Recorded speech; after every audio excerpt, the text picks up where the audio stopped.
السلام علیکم ورحمۃ اللہ وبرکاتہ۔ الحمد للہ رب العالمین والصلاة والسلام علی سید المرسلین وعلی آلہ وصحبہ اجمعین، اما بعد۔ محترم سامعین، آپ سب جانتے ہیں کہ کورونا وائرس کی ہلاکت خیزی دن بدن بڑھ رہی ہے اور پوری دنیا اس کو لے کر کے انتہائی پریشان ہے، اور دنیا کے بہت سارے ممالک خود کو لاک ڈاؤن کر چکے ہیں، ساری دنیا سے کٹ چکے ہیں،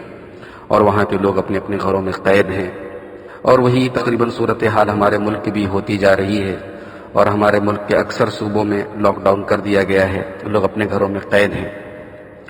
طبی نقطۂ نظر سے، میڈیکل پوائنٹ آف ویو سے بھی یہ چیز ضروری ہے، ڈاکٹروں کے مطابق اور ماہرین صحت کے مطابق، چونکہ یہ وائرس ایک دوسرے کو ٹچ کرنے سے اور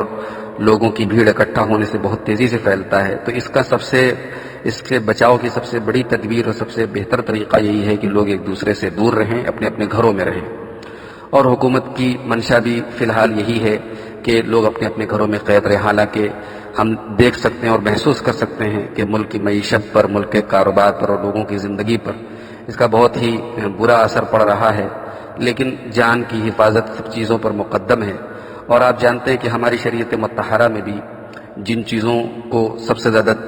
مقدم رکھا گیا ہے ان میں جان کی حفاظت بھی ہے، اور جان کی حفاظت کے لیے ہماری شریعت نے بہت ساری جگہوں پر رخصت دی ہے۔ انہی چیزوں میں سے ایک چیز نماز جماعت کی پابندی ہے۔ مسجدوں میں جا کر کے جماعت سے نماز پڑھنا یقیناً کی جو ہے ضروری ہے، اور بغیر کسی شرعی عذر کے جماعت سے نماز نہ پڑھنا یہ گناہ کبیرہ ہے۔ لیکن یہ ایمرجنسی کے حالات ہیں، ہنگامی حالات ہیں، یہ ایک عذر ہے، ایک مجبوری ہے، اور مسجدوں میں لوگوں کے جمع ہونے کی صورت میں اس بیماری کے، اس وبا کے پھیلنے کا اندیشہ ہے۔ اور ممکن ہے کہ ابھی ہمیں یہ خطرہ نظر نہ آ رہا ہو، جیسا کہ اٹلی اور ایران میں لوگوں نے شروع میں اس کو ہلکے میں لیا، لیکن بعد میں جب وہ بیماری وہاں پھیلی تو لوگوں نے محسوس کیا کہ یہ تدبیر اور یہ احتیاط ہم کو پہلے سے اپنانی چاہیے تھی۔ اور ہم سب یہ بھی جانتے ہیں کہ ہمارے ملک میں وسائل اتنے نہیں ہیں، علاج کے، معالجے کے اتنے وسائل نہیں ہیں، ڈاکٹروں کی کمی ہے، ہسپتالوں کی کمی ہے، حکومت بھی بہت حد تک اس کو ڈیل نہیں کر پائے گی، تو ہمارے لیے سب سے بہترین راستہ احتیاط کا راستہ ہے۔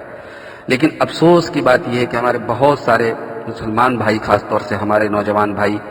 میرے پاس لوگوں کے فون آئے کہ لاک ڈاؤن کے باوجود یا کرفیو کے باوجود لوگ گھروں سے بڑی تعداد میں نکل رہے ہیں، چونکہ گھر میں کاروبار وغیرہ سب بند ہے، چھٹی کا دن ہے، تو لوگ سیر و تفریح کر رہے ہیں اور جھنڈ بنا کر کے، گروپ بنا کر کے لوگ نکل رہے ہیں۔ انتہائی افسوس کی بات ہے، انتہائی افسوس کی بات ہے۔ میرے بھائیوں، اپنی جان پر ظلم مت کرو، یا اگر آپ کو اپنی جان پیاری نہیں ہے تو کم سے کم دوسروں کی جان پر ظلم مت کرو، دوسروں کو قتل مت کرو۔ ہماری شریعت کا اصول ہے لا ضرر ولا ضرار، نہ تو اپنی جان کو، اپنے آپ کو کوئی نقصان پہنچاؤ، نہ دوسروں کو کوئی نقصان پہنچاؤ۔ اللہ کے واسطے اپنے گھروں میں رہیں، اپنے گھروں میں رہیں، گھر سے بلا ضرورت نہ نکلیں، اگر نکلنا ہو تو ایک دو لوگ نکلیں، جھنڈ بنا کر کے سیر و تفریح کا ماحول نہ بنائیں۔ ایک بہت بڑی پریشانی ہمارے سامنے ہے، اگر ہم نے احتیاط نہیں کی تو آگے ہم سب کو بہت پچھتانا پڑ سکتا ہے۔ اسی طریقے سے ہمارے وہ بہت سارے بھائی جو ان حالات میں بضد ہیں اس بات پر کہ ہم مسجد میں ہی جماعت سے نماز ادا کریں گے، آپ دیکھیں تمام مستند علماء کے فتاوے آ رہے ہیں، صرف اب عرب علماء کی بات نہیں، ہمارے ہندوستان کے بھی تمام مستند علماء کے فتاوے آ رہے ہیں، اور تقریباً تمام مسالک کے علماء کے فتاوے آ چکے ہیں کہ ان حالات میں گھروں میں ہی نماز پڑھنا زیادہ بہتر ہے۔ مسجدوں میں جو مؤذن ہیں، جو امام ہیں، اور چند لوگ جو ہے وہ جماعت بنا کے مسجد میں یعنی جماعت قائم رکھیں صرف، لیکن باقی لوگ اپنے اپنے گھروں میں نماز پڑھیں، اور مؤذن جو ہے وہ اذان پوری کرنے کے بعد صلو فی رحالکم یا صلو فی بیوتکم کا اعلان کریں۔ یہ صورت اپنائی جائے، اور اس کی دلیل بھی اللہ کے رسول صلی اللہ علیہ وسلم کی مختلف احادیث سے ہمیں ملتی ہے۔ آپ جانتے ہیں کہ اللہ کے رسول صلی اللہ علیہ وسلم کا طریقہ رہا ہے کہ جب تیز جو ہے بارش ہو رہی ہو یا بہت سردی کی رات ہو تو آپ صلی اللہ علیہ وسلم نے مؤذن کو حکم دیا ہے کہ تم صلو فی رحالکم، اذان میں صلو فی رحالکم کا اعلان کرو، اور آپ نے لوگوں کو حکم دیا کہ لوگ اپنے اپنے گھروں میں نماز پڑھیں۔ جماعت کے ساتھ مسجد میں نماز پڑھنا ان حالات میں ضروری نہیں ہے۔ تو یہاں تو جان کا مسئلہ ہے، یہاں تو زندگی کا مسئلہ ہے، اور ہماری شریعت بے شک ہمیں جو ہے اپنی جان کی حفاظت کا حکم دیتی ہے، اور احتیاط اور اسباب کو اختیار کرنا یہ ایمان اور توکل کے خلاف نہیں ہے۔ بعض جذباتی بھائی ہمارے جو اس کو کہہ رہے ہیں کہ اگر ہمیں موت آنی ہے تو کورونا سے ہی آ جائے گی، ہم لیکن جماعت سے نماز پڑھیں گے۔ میرے بھائی، اگر آپ کو اتنا ہی موت سے آپ بے خوف ہیں اور موت سے ڈر نہیں لگتا تو آپ جائیے کسی ٹرین کے سامنے کھڑے ہو کے کٹ جائیے، اگر موت لگی ہوگی تو آپ کو آئے گی۔ یہ نادانی کی باتیں ہیں، فضول باتیں ہیں، جذباتی باتیں ہیں۔ ہماری شریعت ہمیں ایمان سکھاتی ہے،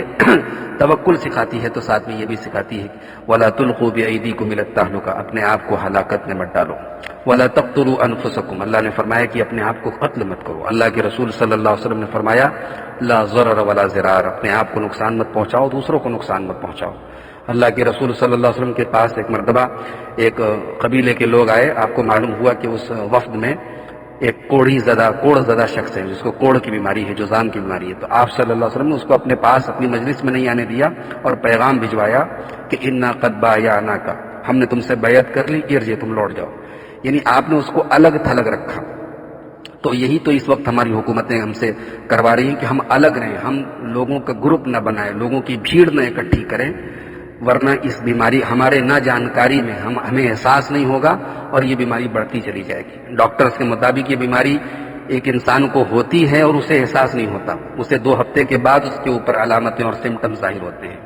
تو آپ کو اپنی جان پیاری نہیں تو کم سے کم دوسروں کا خیال رکھیں اور اس بیماری کو بالکل ہلکے میں نہ لیں۔ ہمارے بہت سارے بھائی کہتے ہیں کہ ہمارے ملک میں یہ بیماری اتنی نہیں پھیلی ہے،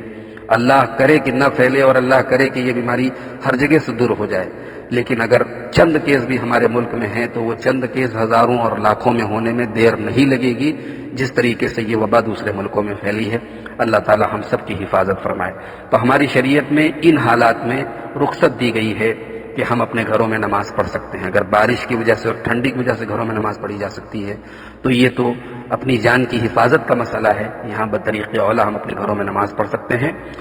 اس سے پہلے کہ حکومتیں کوئی سخت اسٹیپ لیں، ہمیں خود اپنے عقل مندی کا اور سمجھداری کا مظاہرہ کرنا چاہیے اور خود سے جو احتیاطی قدم ہے وہ اٹھانا چاہیے۔ احتیاط اختیار کرنا،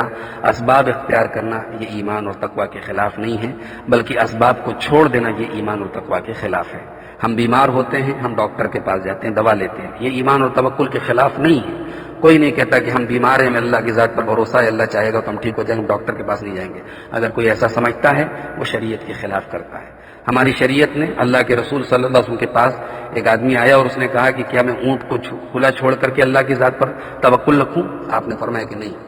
اونٹ کو باندھ دو اور پھر اللہ کی ذات پر توکل رکھوں۔ تو ہماری شریعت کی یہ تعلیم ہے محترم سامعین، ہم ان باتوں کا خیال رکھیں اور اس بیماری کو لے کر کے تھوڑا سینسیٹیو بنیں، حساس بنیں۔ میں یہ نہیں کہتا کہ آپ خوفزدہ ہو جائیں، ڈریں اور دوسروں کو ڈرائیں، لیکن جو احتیاطی تدابیر ہیں ان کو اپنائیں اور بالکل یہ نہ سمجھیں کہ یہ ایمان اور تقویٰ کے خلاف ہے۔ یہ ایمان کا تقاضا ہے، یہ توکل کا تقاضا ہے کہ ہم اپنی جان کی حفاظت کریں، اور ہماری شریعت نے ہم کو اس بات کی تعلیم دی ہے۔ اللہ تعالی ہم سب کی حفاظت فرمائے اور اس مہلک وبا سے ہم سب کو محفوظ رکھے، اور جو لوگ اس کا شکار ہیں اللہ ان سب کو جلد از جلد شفائے کاملہ عاجلہ عطا فرمائے۔